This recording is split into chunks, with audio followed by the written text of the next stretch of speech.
hari ini kita akan mempelajari materi gerak lurus. Nah, minggu lalu kalian sudah mempelajari tentang vektor, di mana vektor ada dua besaran, yaitu besaran skalar dan besaran vektor. Nah, kalian masih ingat tidak definisi dari dua besaran tersebut? Nah, Ibu ingatkan kembali bahwa besaran skalar adalah besaran yang hanya mempunyai nilai saja, sedangkan besaran vektor besaran yang mempunyai nilai dan arah. Oke. Nah, untuk tujuan pembelajaran hari ini kalian bisa lihat sebagai berikut.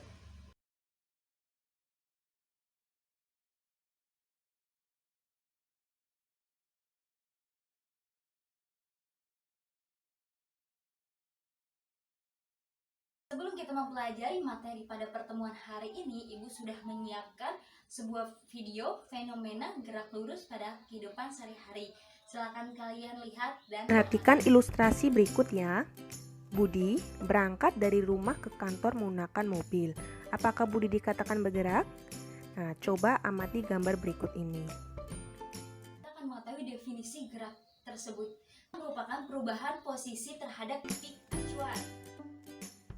Budi itu dikatakan bergerak terhadap rumah dan kantor. Tapi, bagaimanakah dengan mobil yang dibawa Budi? Apakah dikatakan bergerak? Nah, mobil dikatakan bergerak juga melihat titik acuannya. Mobil dikatakan bergerak terhadap rumah dan kantor. Maka mobil itu dikatakan bergerak karena dia berubah dari titik acuan, perubahan posisi dari titik acuan. Jadi dia kan berjalan mobil tersebut. Nah, dia berubah dari titik acuan si gedung. Oke. Bahas ke besaran-besaran gerak lurus. Yang pertama ada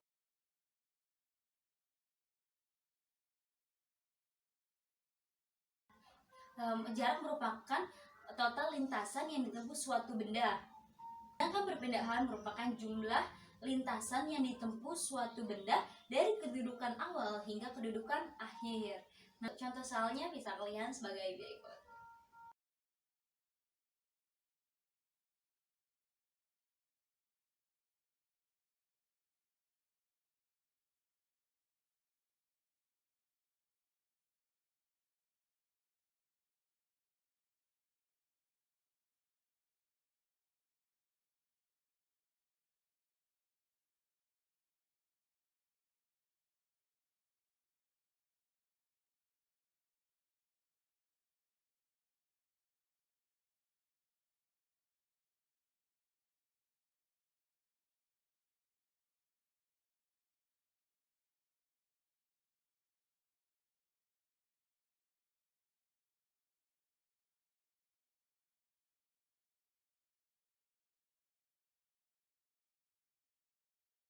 Kita memasuki ke contoh soal jarak dan perpindahan.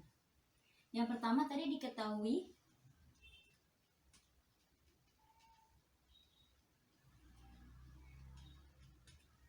jaraknya itu siswa A ke timur sepanjang siswa pertama ke timur 4 meter. Kita tulis saja siswa A ini 4 meter ke arah timur. Terus siswa B 3 meter ke timur, ke utara. Terus ditanyakan jarak dan perpindahan.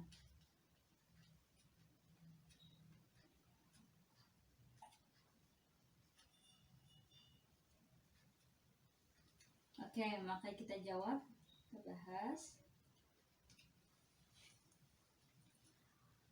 Jadi kalau tadi kita pertama kan gini gambarnya, ke timur 4 meter, ke utara 3 meter. Nah, di sini ini perpindahannya. Berarti kan dari sini ke sini ya mereka perpindahannya. Nah, perpindahannya kita cari. Nah, untuk mencari jarak. Nah, untuk mencari jarak ini tinggal cukup ditambah aja. Jadi misalnya A ditambah B, bisa dengan A-nya 4 meter ditambah 3, maka hasilnya 7 meter. Oke, jaraknya sepanjang 7 meter. Terus kita lanjut cari perpindahan. Nah, perpindahan.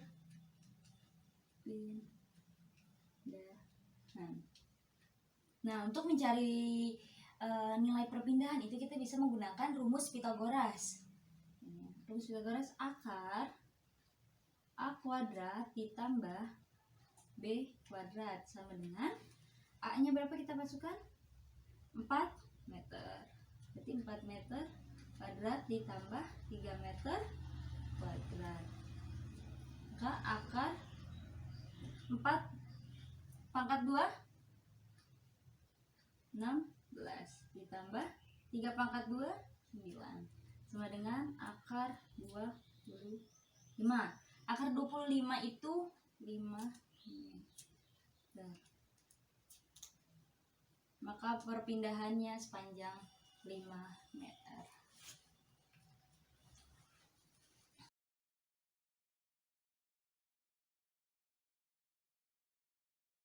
Kecepatan merupakan perpindahan yang terjadi setiap satuan waktu, sedangkan kelajuan merupakan jarak yang terjadi pada setiap satuan waktu. Rumus kecepatannya itu kan V sama dengan S per T. Nah, sekarang kita bikin segitiga untuk kalian mengingat rumus pada kecepatan. Ada S, di sini ada V, dan di sini ada T.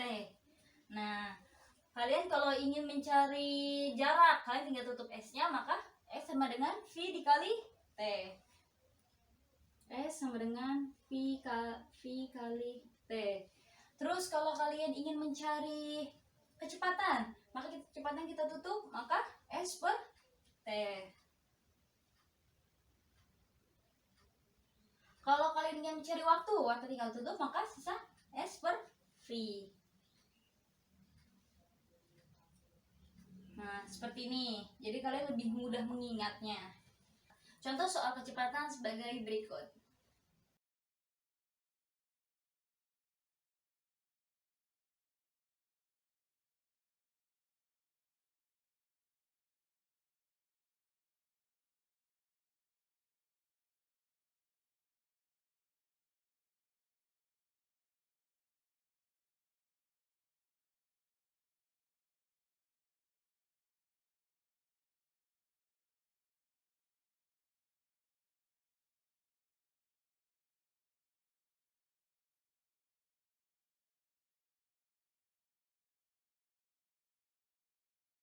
Soal, kita bahas contoh soal yang tadi sudah ditayangkan.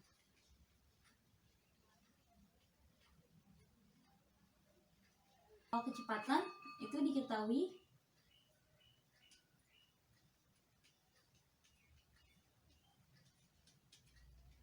jaraknya 25 km dengan waktu 2 jam. Maka ditanya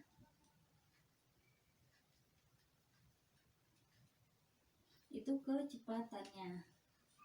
Jawab. Jadi rumus V itu S per T. Maka S-nya berapa? 25, T-nya 2. 25 dibagi 2, 12,5 km per jam. Kecepatannya ya. Tuh. Lanjut ke materi percepatan, di mana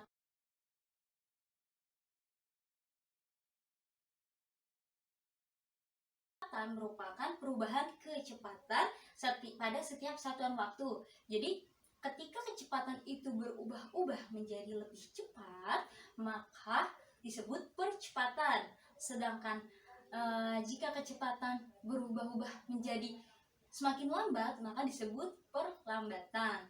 Nah, rumus untuk percepatan yaitu A sama dengan delta V per T. Delta V-nya ini kita uraikan menjadi kecepatan akhir dikurang kecepatan awal per T. Kita menggunakan tadi segitiga Pitagoras lagi ya. Tuh, delta V per delta V A dan T. Seperti tadi, jika kalian ingin mencari delta V, maka delta V kita tutup, maka delta V sama dengan A dikali T. Delta V sama dengan A dikali T. Kalau kalian ingin mencari percepatan, maka tutup percepatannya menjadi delta V per T.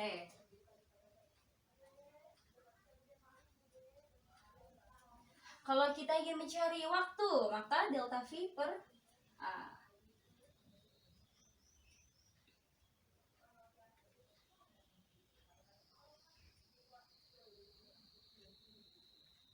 Mempunyai data, jarak, dan waktu.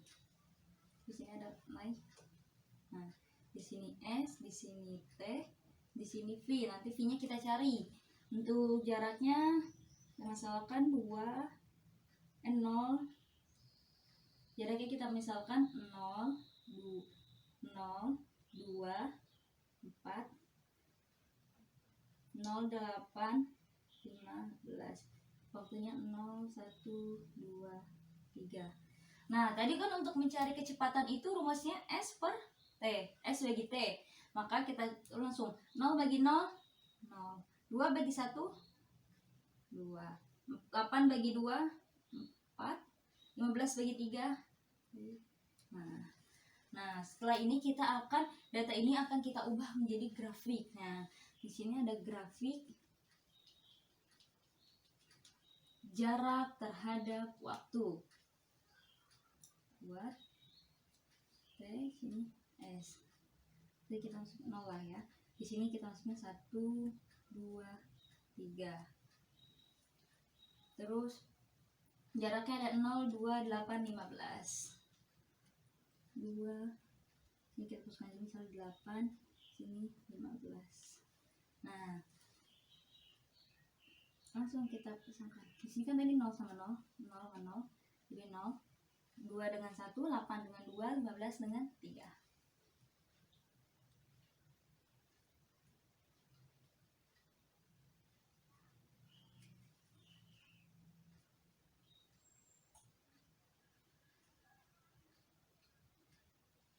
Habis itu kita tarik, tinggal kita tarik garisnya dari titik. Nah, jadi ini grafik S per jarak terhadap waktu.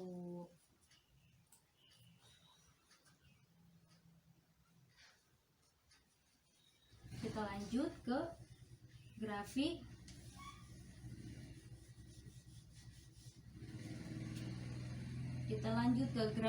kecepatan terhadap waktu. Nah, kita tinggal masukkan kecepatannya saja 2 4 0 2 4 5. 0 2 4 5. 0 dengan 0, 1 dengan 2, 2 dengan 4, 3 dengan 5.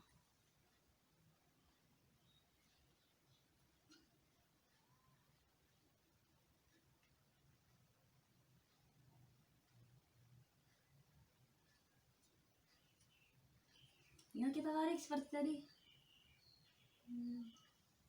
Nah, gitu, oke. Dapat dimengerti? Nah, untuk pertemuan hari ini kita cukup sampai di sini.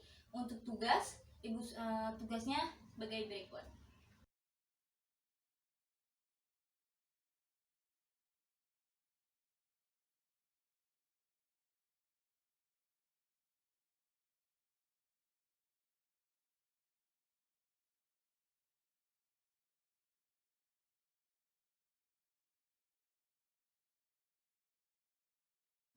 Nah, tugas kalian tulis di kertas folio dan dikumpulkan pada hari Rabu tanggal 14 di sekolah. Ingin ditanyakan, silahkan tanyakan di grup WhatsApp. Minggu depan kita akan mempelajari tentang gerak lurus beraturan GLB dan gerak lurus berubah beraturan GLBB. Kurang lebihnya mohon maaf. Wassalamualaikum warahmatullahi wabarakatuh.